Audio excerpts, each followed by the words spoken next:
hello guys मैं माइना नतुन एटा ब्लगले आपनालोকক स्वागतम जनाइছো সকলো ভালে আছে ময়ো আছো ভালে আজি অলপ বাহিৰত যাবলৈ ওলাইছো মানে অলপ কাম আছে কি কাম আছে আপোনালোকক দেখাম ভিডিওটো শেষলৈকে চাওক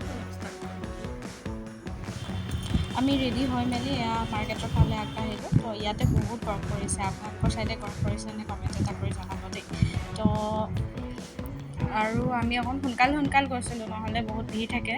ছুটি দিন হয় আজি শনিবাৰ তো এইকাৰণে আমি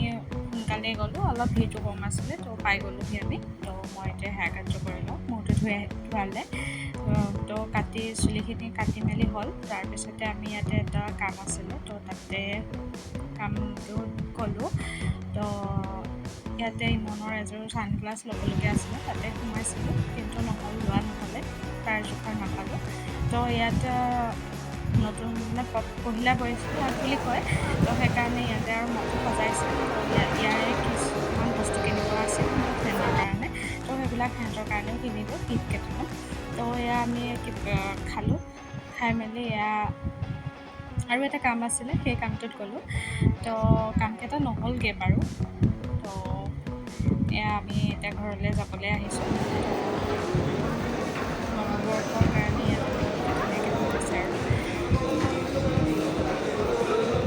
তো এইটো মোৰ হেয়াৰ কাটটো কেনেকুৱা লাগিছে জনাব দেই তো বহুত ৰ'দ চকু মেলিবই নোৱাৰি ইয়াতে ৰ'দৰ কোবত তো সেয়া আৰু তো ভাল লাগিলে লাইক এটা কৰি দিব যদি প্ৰথম আহিছে জইন হৈ ল'ব আৰু ভিডিঅ'টো শেষলৈকে চাব